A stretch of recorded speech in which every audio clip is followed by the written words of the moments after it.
सर्दियों की एक ठिठुरती हुई सुबह की कल्पना करते हैं।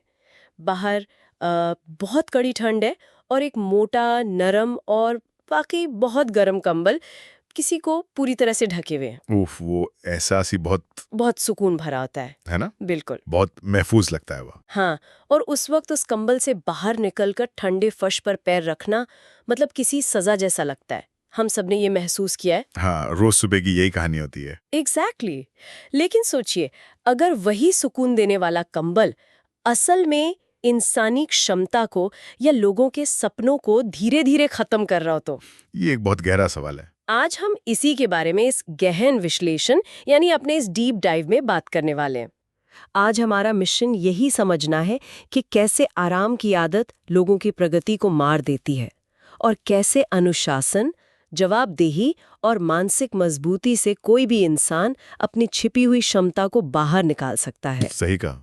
तो ये सिर्फ एक मोटिवेशनल स्पीच नहीं है, ये असल में जीवन की कड़वी सच्चाइयों का एक आईना है। और वो कंबल वाली जो एनालॉजी आपने दी ना, वो बहुत सटीक है, क्योंकि ये सीधे हमारी बायोलॉजी और साइकोलॉजी से जुड़ी है। अच्छा, वो कैसे? देखिए, हम अक्सर सोचते हैं कि लोग आलसी होते हैं, इसलिए वो अपने कंफर्ट जोन में रहते हैं। हाँ, आम धारणा तो यही है। पर असल में हमारा जो दिमाग है, वो एवोल्यूशन के हिसाब से इसी तरह डिजाइन किया गया है।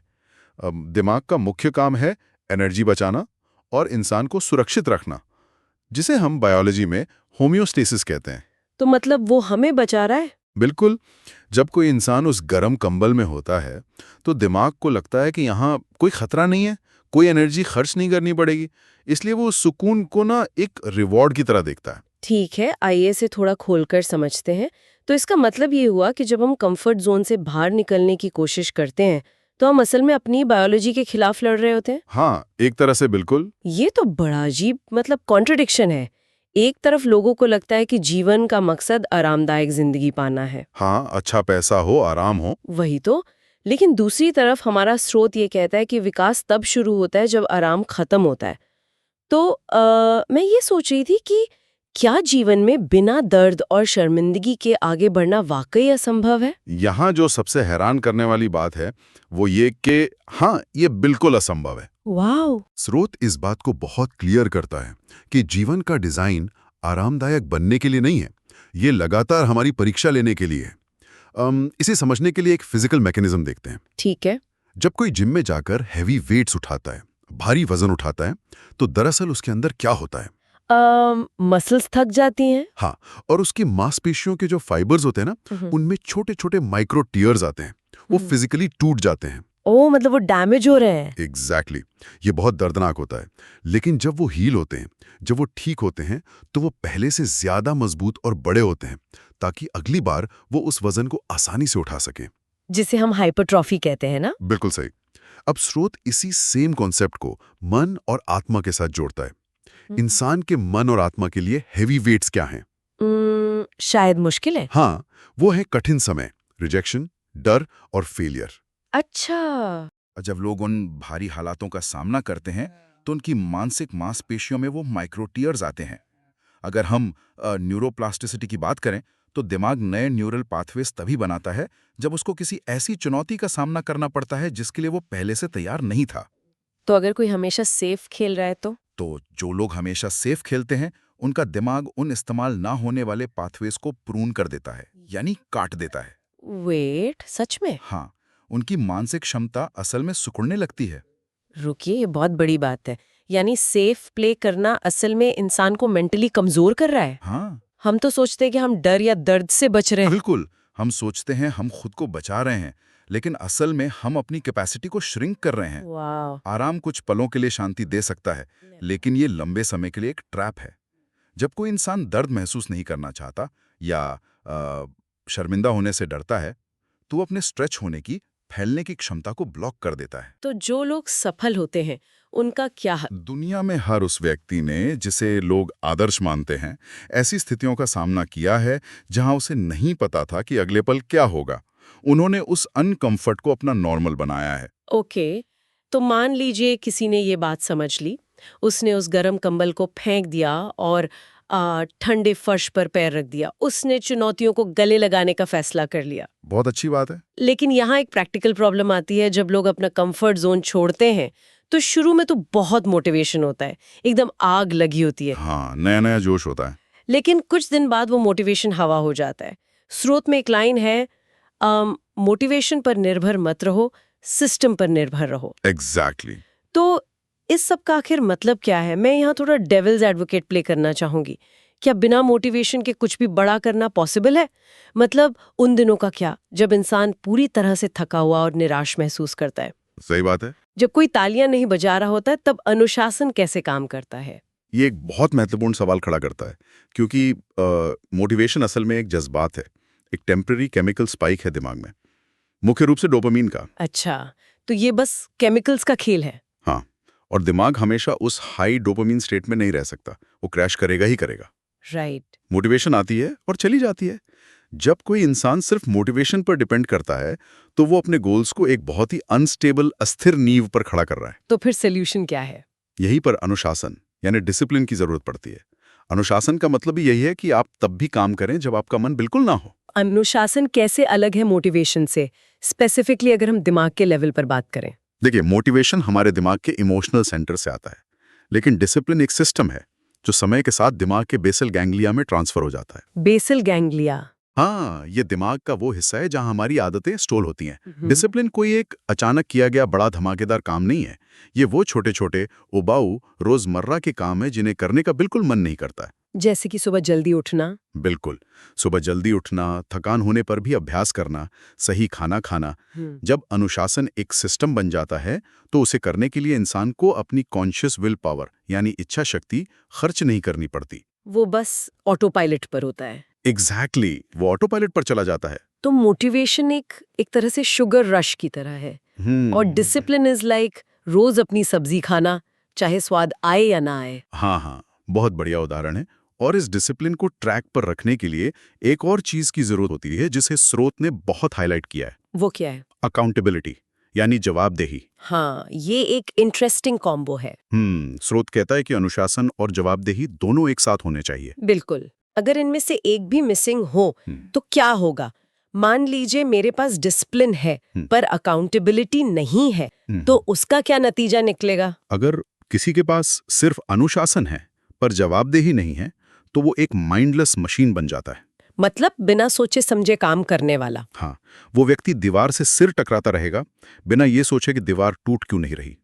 वो रोज 12 घंटे काम करेगा लेकिन गलत दिशा में। तो मेहनत तो हो रही है पर रिजल्ट नहीं है।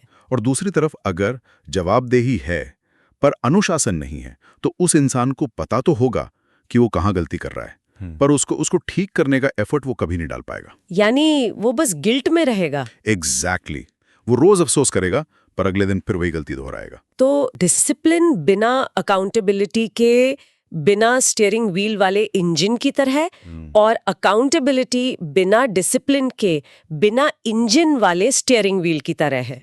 बहुत सही कहा आपने। जवाबदेही का असली मतलब है आईने में देखकर खुद से ये कहना कि आज मैं जिस भी स्थिति में हूं, चाहे वो अच्छी हो या बुरी, वो मेरे ही चुने हुए रास्तों का परिणाम है। ये तो बहुत कड़वा सच है। हाँ, ये अपनी गलतियों को स्वीकार करना और हकीकत से आमना सामना करना है। लेकिन रुकिए, मैं आप फिर से थोड़ा पुशबैक दूंगी। क्या हर बार सब कुछ हमारा ही फॉल्ट होता है? मतलब मान लीजिए किसी का बॉस वाकई बहुत टॉक्सिक है, या किसी का बचपन बहुत बुरे हालात में गुजरा है, या किसी के पास रिसोर्सेज ही नहीं थे। सही सवाल है। ऐसे में उन चीजों का ओनरशिप लेना तो अनफेयर लगता है ना। लोग बाहरी कारणों को क्यों ना ब्लेम करें? ये बहुत वैलिड पॉइंट है। और यहीं पर फॉल्ट यानी किसका दोष है और रिस्पॉन्सिबिलिटी यानी किसकी जिम्मेदारी है, इसके बीच का फर्क समझना बहुत जरूरी है। दोनों में क्या फर्क है? देखिए, हो सकता है कि आपका बॉस टॉक्सिक हो, ये आपका फॉल्ट नहीं है। हो सकता है आप बुरे हालात में पैदा हुए, ये आपका फॉल्ट नहीं है। लेकिन उस स्थिति से बाहर निकलना, उस पर कैसे रिएक्ट करना है, ये 100% आपकी रिस्पॉन्सिबिलिटी है। यानी जिम्मेदारी हमेशा हमारी है। बिल्कुल।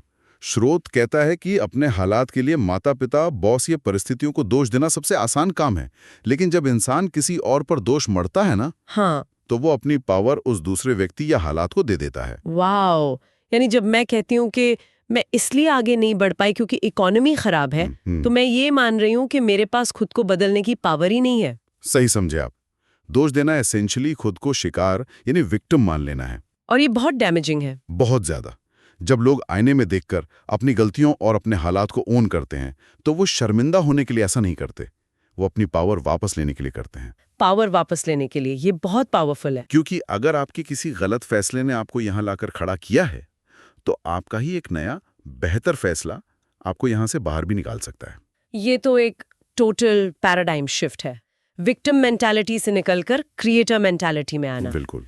तो अब सवाल ये उठता है कि अगर अनुशासन और जवाबदेही सफलता की चाबियां हैं और लोग इस कॉन्सेप्ट को समझ भी लेते हैं, तो फिर आखिर उन्हें रोकता कौन है? हाँ, ये एक बड़ा सवाल है। स्रोत यहाँ एक ऐसी बात कहता है जो शुरू में थोड़ी अजीब लगती है। वो कहता है कि इंसान के रास्ते में सबसे बड़ी रुकावट फेल होना नहीं है, बल्कि उसके बहाने हैं। बिल्कुल। यहाँ बात सच में बहुत दिलचस्प हो जाती है। मैं इसे एक एनोलॉजी से अप्रोच करना चाहूंगी। श्योर, बताइए। असफलता एक कड़वी दवा की तरह है।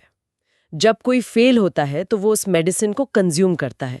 उसका स्वाद बहुत ही वाहियात होता है, इंसान अंदर तक हिल जाता है। आप फेल होना किसी को अच्छा नहीं लगता। लेकिन वो दवा बीमारी को अंदर से ठीक करती है ना? इम्यून सिस्टम को मजबूत बनाती है। वहीं दूसरी तरफ जो बहाने हैं वो एक पेन किलर की तरह है। ओह, ये बहुत सटीक है। ये पेन किलर तुरंत सुकून देता है, उस फेलियर के दर्द को या फेल होने के डर को दबा देता है, लेकिन बीमारी वहीं की वहीं रहती है और अंदर ही अंदर बढ़ती रहती है, क्योंकि इंसान ने इलाज तो किया ही नहीं, सिर्फ दर्द को सुन कर दिया। ये बहुत ब्रिलियंट एनालॉजी है और साइकोलॉजिकल लेवल पर बिल्कुल यही होता है। फेल होना इंसान को रिफाइन करता है, परिष्कृत करता है, यानी उसे बेहतर बनाता है। हाँ, क्योंकि फेलियर अपने साथ डेटा लेकर आता है। जब लोग फेल होते हैं तो वो उन तरीकों को एलिमिनेट कर देते हैं जो काम नहीं करते, उन्हें कुछ अनुभव मिलता है। और बहानों से क्या होता है? बहाने इंसान को नष्ट करते हैं, वो इंसान को वहीं का वहीं पैरालाइज कर देते हैं। जब इंसान बहाना बनाता है तो साइकोलॉजी में इसे कॉग्निटिव डिसोनेंस को रिजॉल्व करना कहते हैं। कॉग्निटिव डिसोनेंस मतलब दिमाग अपनी ईगो को प्रोटेक्ट करने के लिए ऐसी कहानियां बनाता है जिससे इंसान को लगे कि उसने जो काम नहीं किया वो पूरी तरह से जस्टिफाइड था। तो एसेंशियली बहाने हमारे ईगो के डिफेंस मैकेनिज्म है। बिल्कुल। और इन बहानों की जड़ में क्या होता है? डर। किस चीज का डर? असफल होने का डर, लोग क्या कहेंगे इसका डर, रिजेक्ट होने का डर।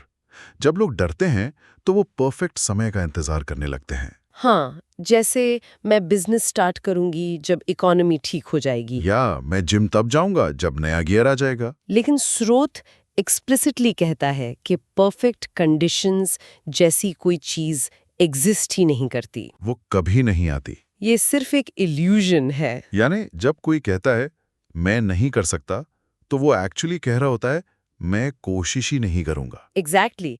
सफल लोगों में और बाकी लोगों में ये फर्क नहीं है कि सफल लोगों को एक परफेक्ट स्टार्टिंग पॉइंट मिला था। तो क्या फर्क है?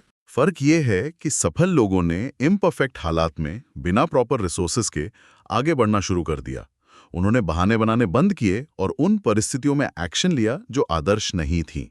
उन्होंने इंतजार नहीं किया। नहीं, उन्होंने अवसरों का इंतजार नहीं किया, उन्होंने अपने नए रास्ते खुद बनाए। ये सच में एक आई ओपनर है।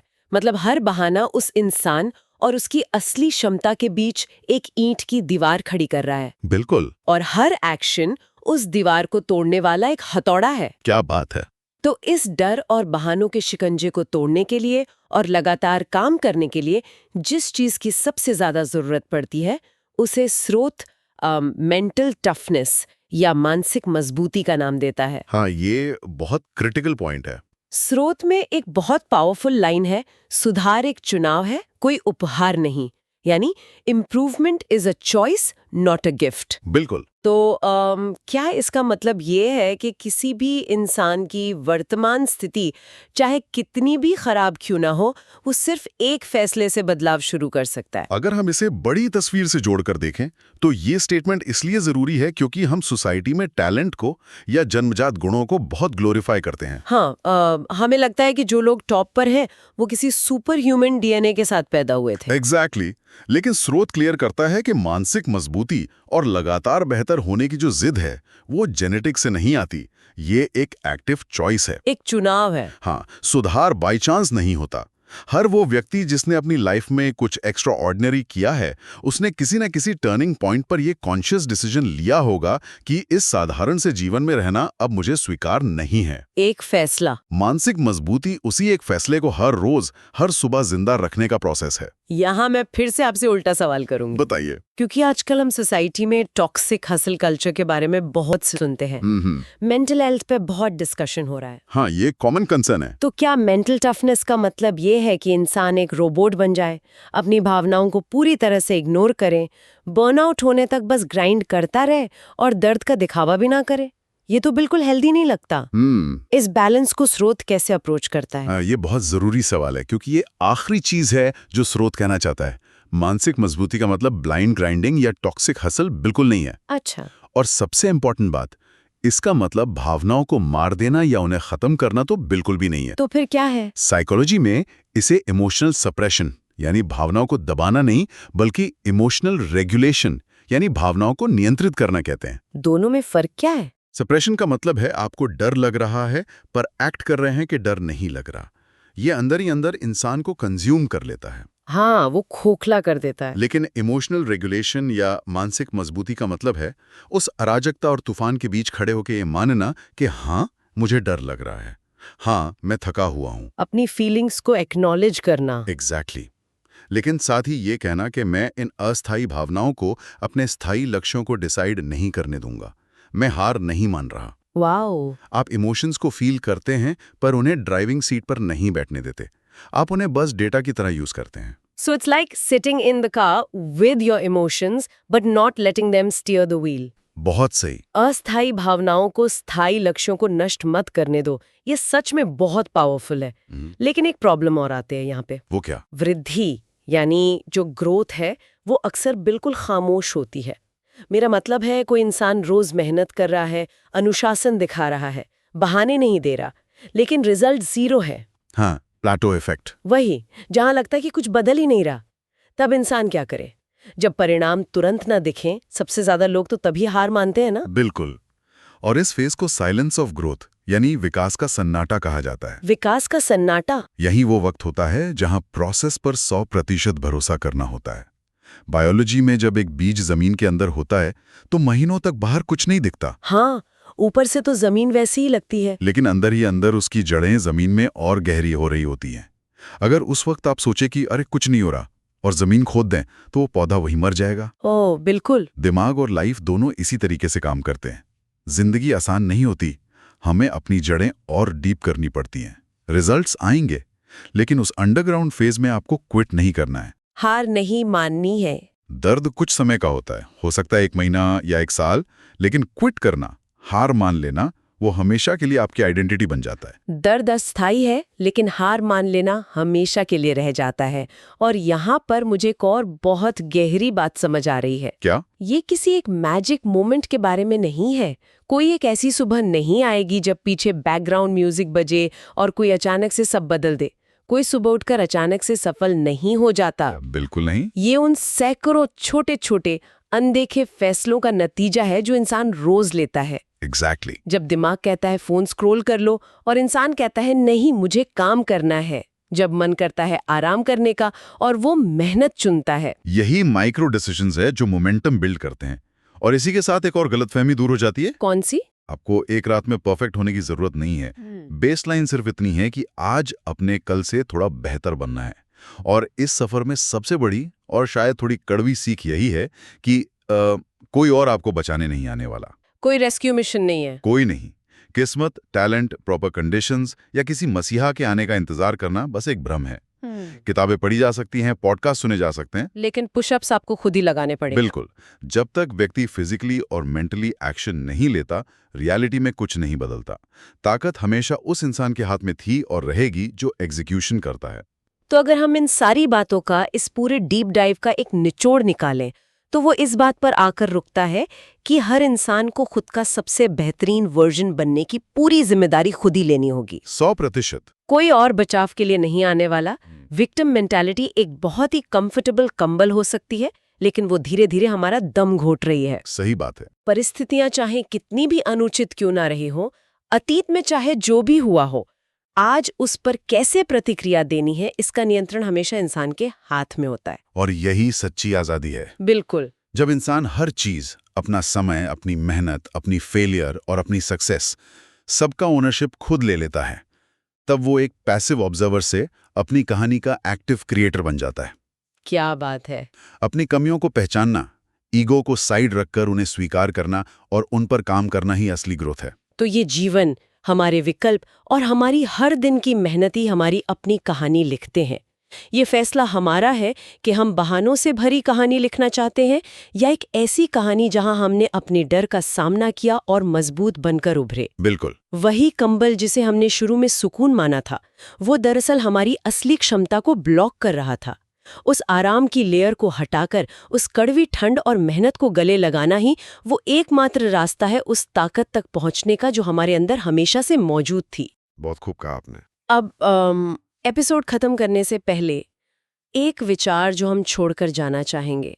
अगर हमारा हर बनाया हुआ बहाना हमारे भविष्य का एक हिस्सा चुरा लेता है, तो आज ऐसा कौन सा वो सबसे आरामदायक और मीठा झूठ है जिसे हम खुद से बोल रहे हैं?